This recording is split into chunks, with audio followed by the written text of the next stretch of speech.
Okay, good morning people, and welcome back to day 2 of our little series of technique videos. Hopefully, well, it seems from the feedback at least, some people enjoyed yesterday's one. There were some good questions coming in from various, well, around the world really. It's pretty impressive what the internet can do, isn't it? Who knew? So first thing, we'll start off with a clarification about the sock thing. Okay, apologise to anyone who wears socks. I've been told off by the missus for potentially upsetting a good proportion of my audience, and I'd like to explain my issue with the socks. So number one, socks are slippery, especially when they're dry. Like, ask anyone who has wooden floors and a mum, they will all have been told not to run on the wooden floors with their socks on. Fact. Secondly though, and this is a little bit more personal, just socks, wet socks with like grit on them and stuff, that's like fingers down a blackboard, isn't it? Or squeaking plastic. It just gives you the heebie-jeebies. So when I see a set of wet socks with grit on, it just doesn't do it for me. So it's kind of more a personal thing. There is a practicality side, but if socks work for you, 100% fine with that. Just don't let me see it. And anyone who doesn't like my videos and doesn't like me, please don't be sending me gritty socks in the post, just to make sure. Okay, so a little recap then of yesterday, other than the socks, is that we went through how the foot pushes on the footrest and exerts that force that we can generate up the leg towards the hip. What we didn't want to do was spill that force in any other direction other than the direction we wanted it to go, which was back through the hip.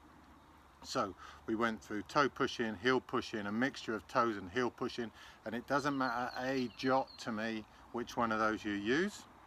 What matters to me is that you work out a way of not spilling force that you've all taken the trouble to create in the first place. So there isn't a better way, a worse way. There's plenty of good paddlers out there who use their heels, plenty of good paddlers who use their toes, and it's a complete mix. So we've dealt with spillage at the feet, but the leg has two ends obviously, top end and the bottom end, and now we're going up to the top end where the leg joins onto the pelvis. Pelvis is the bit that basically sits you on the seat, the two bones that you sit on, they're both part of the pelvis, and it's the next point in the chain where we can lose force. From here on in though, we're in a situation, we've already moved away from the feet. Feet, remember, are the only fixed point. So from here on in, we are into an area where there are no fixed points. So the whole body has to interact and stabilize itself. So although we're only talking about the pelvis and the leg today, there'll be lots of overlap now when we move on to the trunk or the shoulders or the hands later on in the series. So some of the things will be repeated, so don't worry if you don't get it all. It's about how the body connects with itself from here on in. We've already generated force and now we're trying not to spill it elsewhere. So don't worry if you don't get it all today. There will be repetition coming on. So we'll move on to our erg, and today I'm using a slider simply because it illustrates our point better. And we'll get filming that, and we're looking today at how to set leg length. Also a very personal thing. I'll just give you my way of how I set leg length with some of the kids that I coach, and then we're looking at how the hip and the pelvis stabilizes the force coming in from the foot. So I'll leave you there and I'll go on to the erg. Okay, so first things first, with the leg we need to decide roughly, and this is always personal to every individual paddler, how far away the footrest needs to be. I'm going to give you the way I set it up and you can make up your own minds. The idea is that you're comfortable, you can generate power, and you can control the power you've generated. So for me, footrest seat, I'll set it up in a position whereby if I was to try and straighten both legs, I would come off the back of the seat, but if I'm only to try and straighten one, I wouldn't make it off the back of the seat. So it's a fine line between being able to, if I was too close, move my feet in, and I rotated, this back side would come off the back of the seat, but with it in the right place, it remains on, but if I were to straighten both legs, I would come off over the back of the seat. So that's just the way I set it up. There are probably 1,000 different ways of doing exactly the same job, and again, your final setup is personal. So once we've set up our leg length, we know how our footrest is set up from yesterday, then we start to generate power back towards the hip. What is the leg trying to do? And it's crucial, I think, that you understand what the leg is trying to do before you actually try and do it, so that you have some gauge as to whether you're being successful or not. This leg we already know from yesterday is trying to push the hip backwards. The other really crucial thing that it is also trying to do is this leg is trying to stand you upwards. So you're going to get a rear view of me later to see me from the back to avoid any eye-to-eye contact. A lot of people have requested that, and we're going to see the common faults you get when the hip isn't controlled well. The muscles that control the hip generally reside in the backside. Now, things to watch out for are the getting taller we've already discussed. The signs that it's going wrong is that the pelvis rotates away from the side of the pull. Now we need, very much so, to keep the weight that we've generated and the power that we've generated on the side of the pull. So when you get a rear view, I've marked my shirt with a vertical line and a horizontal line, and I'll try to illustrate to you how that vertical and horizontal change when you do it right and when you do it wrong. And it's all about controlling the movement of the pelvis. Okay, so obviously I'm going to be talking to you with my back to you, so hopefully that will work out. If not, we'll try and find another way of doing it later. But let's go through the illustrations and see what we can show you. Cool. Okay, so we're kind of set up in the right place, and you can see that horizontal line and you can see the vertical line. When we get into the stage where that leg pushes on the footrest, we've already locked the foot in from yesterday, and now we must keep the weight on this side. Pressure comes through the leg into the back side and we stand taller. So as I load, I would like to see people get taller. The cross stays relatively straight and horizontal, vertical and horizontal rather, and I'm loaded, ready to go. The mistakes you see people make are that when they push on the right leg, the pelvis will roll away. The distance from this shoulder to this hip will get shorter. The distance from this shoulder to this hip get longer, and you can see the deviation in the cross, not only vertically but horizontally. All the weight then is shifting to this side. There's no weight on my right butt cheek at all, and I've spilt all the power that I've managed to generate from yesterday's lesson. So just to clarify, when I push on my right foot, that pressure comes down through my right buttock and stands me up. I get taller, the weight is coming out of the boat, and I lock that shape, which we'll talk about a lot later in the series, and there's no deviation. The moment I load and I deviate, I'm spilling all my force from this side across to this side, and we've wasted all the force we generated from lesson 1.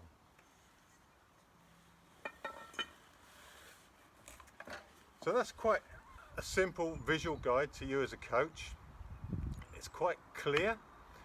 There's no harm in marking up your athletes' shirts. We've just done this with a bit of athletic tape, but you can get shirts printed if you want, if you're that motivated as a coach. So hopefully you saw the way the vertical and the horizontal changed and the spillage through. So now, understanding that we haven't all got ergs at home at this time, I'm going to go through a few exercises that I hope will reinforce what we've just learned. I know it's only a small section today, but still tired from yesterday, to be fair. Took us ages to upload, a bit of a beginner's thing. Took, well, embarrassingly long time, to be fair. So we're just doing this one small part today, and then we'll go on to the trunk and shoulders tomorrow. So let's go through some exercises with some stuff you'll have at home and stuff that will reinforce the fault that we've just listed. There's a few simple exercises you can do at home to help improve that hip shift that we're trying to avoid and the spillage at the hip that we're trying to avoid. First thing is to understand exactly what sort of muscles we're using and what sort of area we're trying to use in order to correct it. So the simplest way of describing this, if you stand on one leg, this hip, the unsupported hip, really should lift up slightly. For a lot of people, if the muscles on this side aren't working well, this hip will drop down. So in order to practice the muscles that lift that hip up, or train the muscles that lift that hip up, you can just start by doing the basics. Stand on one leg, hips are level, allow that right hip to drop, and then hitch it back up. Drop and hitch it back up. What you'll see there is exactly what we saw on the machine. So if I turn sideways, I've got my white dots on again today. They're popular yesterday. There's one there and one here. So if you can see both of those, which I hope you can, and I do the same exercise again. When I allow that hip to drop, you can see that the two white dots get closer together, and as I hitch the hip up, you can see that they get further apart. So if we allow the hip to drop, we get the folding that we had on the machine that spilt all our energy. If we keep the hip up, then we keep the tall body and the vertical stripe that we wanted. So if you're an exercise nerd, you can go away and you can look up exercises that work the gluteus medius. That's essentially the muscle we're working here. But we never work one muscle, it's always more complicated than that. So we have to interact. But exercises for glute medius, that will give you a starting point. So the second exercise we're going to do for that same muscle, we're going to do lying down, and it's simple, lying on your back, knees bent up and lifting your hips. There's progressions to this that you can use. Initially, lifting your hips might just be enough, but beyond that, you can go to sticking one leg out the front, and we'll go through it all. What is crucial though, is that when you're doing these exercises, especially if you go to doing them on just one side or on one leg, is that your center line remains your center line. As soon as we get deviation, because you can't hold the shapes you're making, that's exactly the same as the deviation we get on the paddling machine in our boat. That is the problem we're trying to solve. So don't just crack on with the exercises. Higher up the grade than your body can stabilize. Stabilizing your body, your pelvis is key.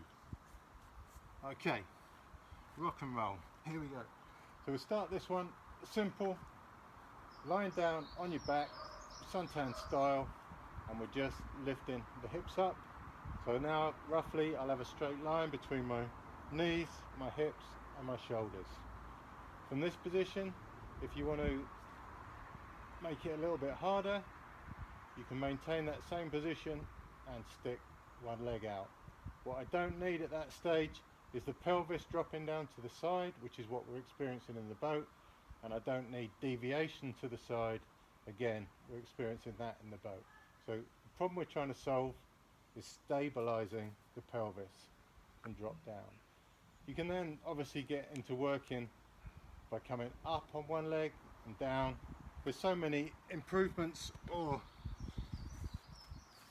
advancements you can make on a simple exercise. I will leave that to you.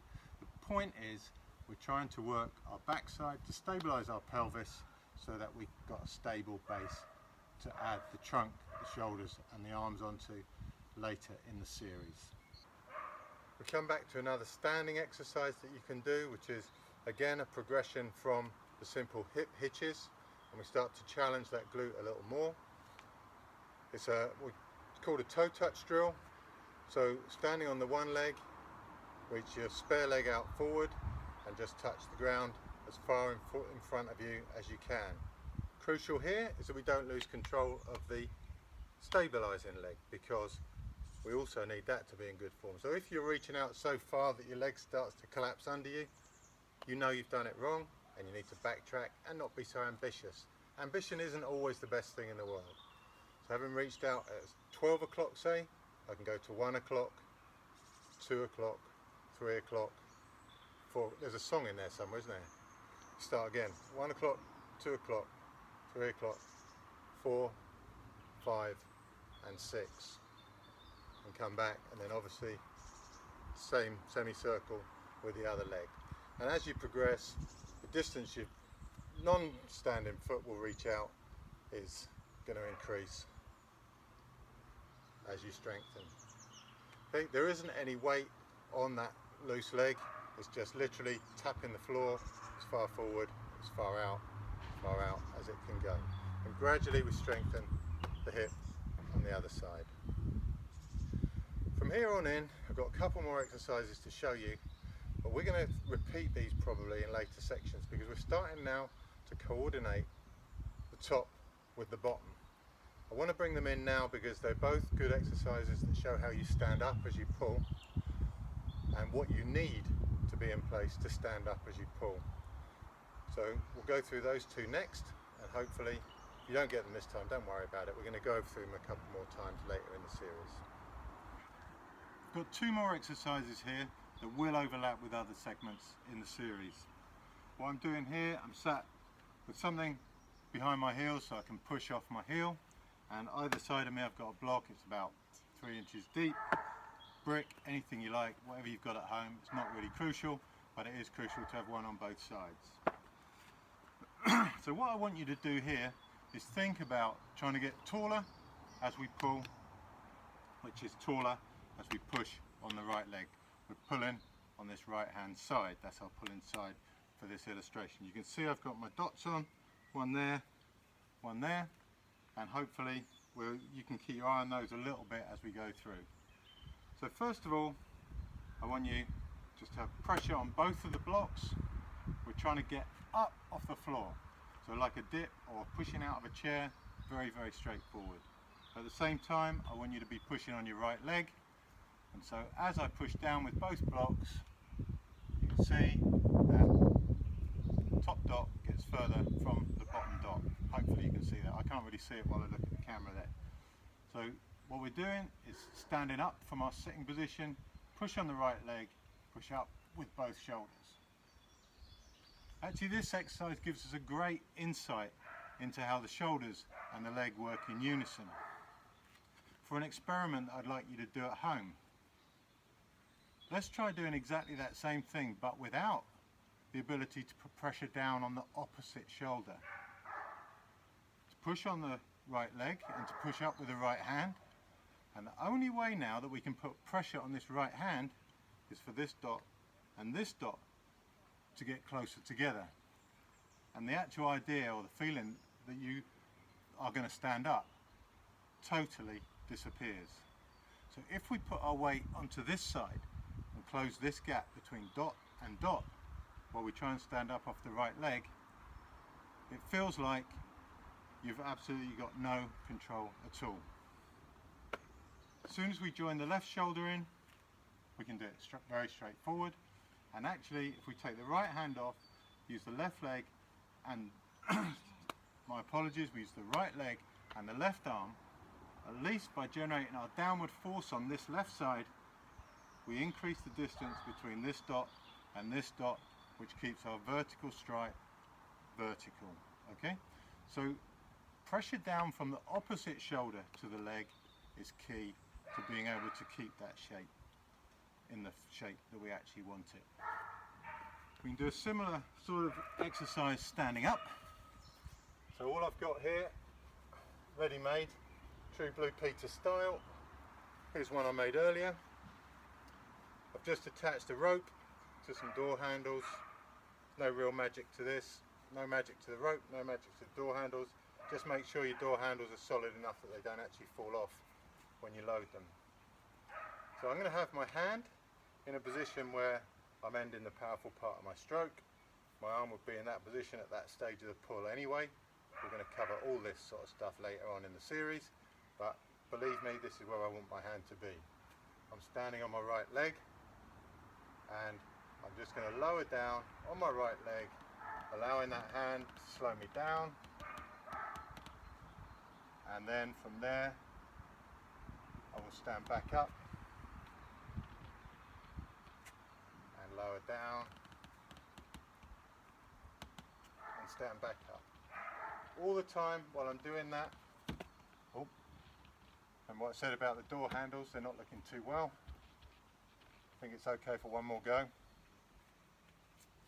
All the time I'm doing that, I want to keep my chest up, and the distance between this dot and this dot will always be at its largest, because if I collapse that side, there's no way that I can actually stand up without falling over. So the maximum distance shoulder to hip will be there, top shoulder pushes down, and I stand up beautifully. Well, I say beautifully, I mean you may have a different opinion. Down we go, and up we go. Okay, so that's a few exercises that reinforce the problem that we've got to solve. Okay, They didn't reinforce the problem, they reinforced the solution, obviously, because that's the whole point. So that's today's lesson. Hopefully we can add that to yesterday's. So now we've got feet that generate force, nothing spilt at that end of the leg. We've now stabilised the other end of the pelvis by working on the glutes on the opposite side and concentrating very much on pressure from the opposite shoulder to the pushing leg. That's all going to come in later, no problems there. So hopefully you've enjoyed that today. There'll be more later in the week, can't promise it'll be tomorrow. It's a busy schedule we're running here in COVID land, so don't want to make any promises I can't keep. Hopefully we'll keep the videos coming out though, and if you've got any questions, put them either on the YouTube link or on the Facebook, where it will be launched on the Facebook anyway. Thanks for watching again today, and we'll see you later in the week.